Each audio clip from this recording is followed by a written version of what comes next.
suo amore. Piangete? Il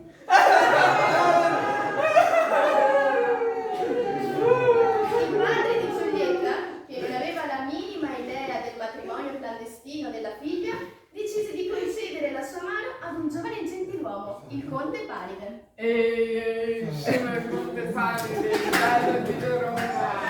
Ciao, Giulietta. Tuo papà ha detto che noi due ci sposiamo. No. È solo il conte Paride.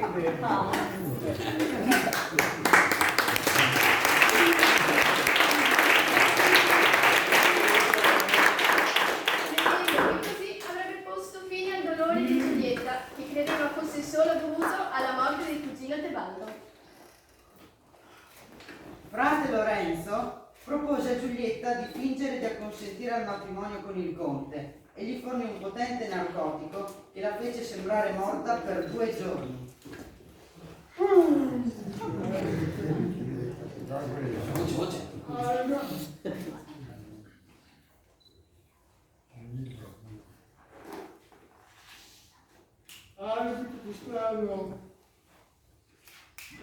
Latte di lana. Di colore. Pere faccione. Ali di pipistrello, lacrime di lana, dente di drago, peli di procione. Giulietta beve la pozione. Credendola morta, Giulietta fu messa nella buia tomba.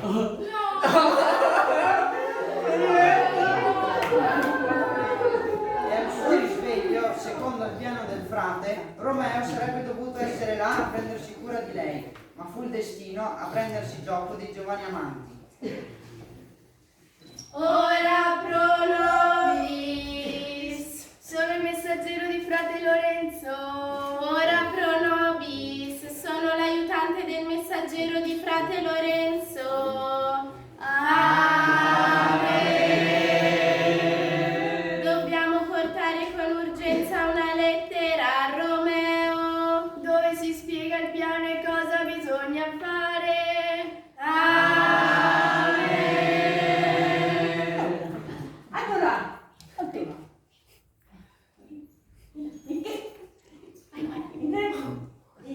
Terrafena. In quarantena. Amen. Tutto sarebbe andato bene se il messaggero non fosse stato bloccato alla frontiera dai controlli per l'epidemia di peste, non potendo così portare a compimento la sua missione. Ma le cattive notizie viaggiano più veloci delle buone intenzioni. Già, la fortuna è cieca, ma la spiga si vede benissimo. A Romeo giunse solo la notizia che Giulietta era morta. Disperato Romeo si precipita alla tomba dove Giulietta era sepolta, con un potente veleno per porre fine alla sua vita che non aveva più nessun senso. Non dato notizie che hanno Giulietta per ragazzi.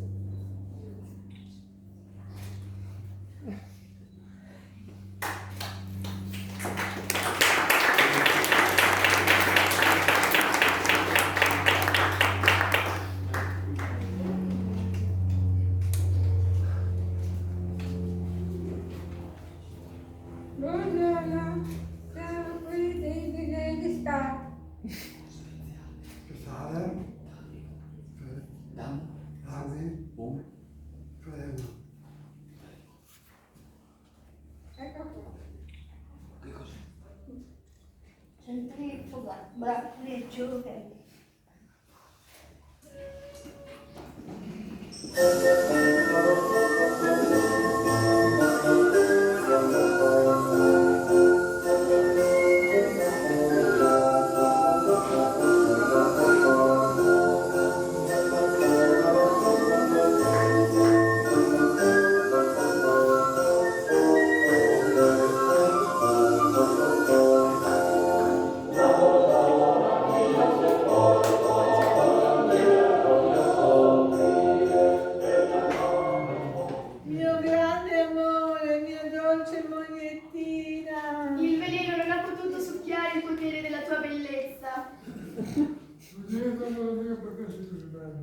Qui avrò il mio riposo eterno.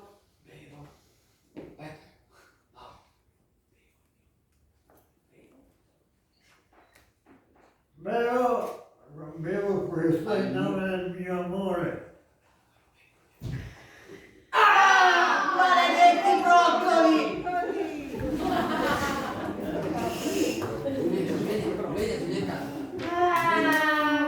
Dov'è il mio Romeo?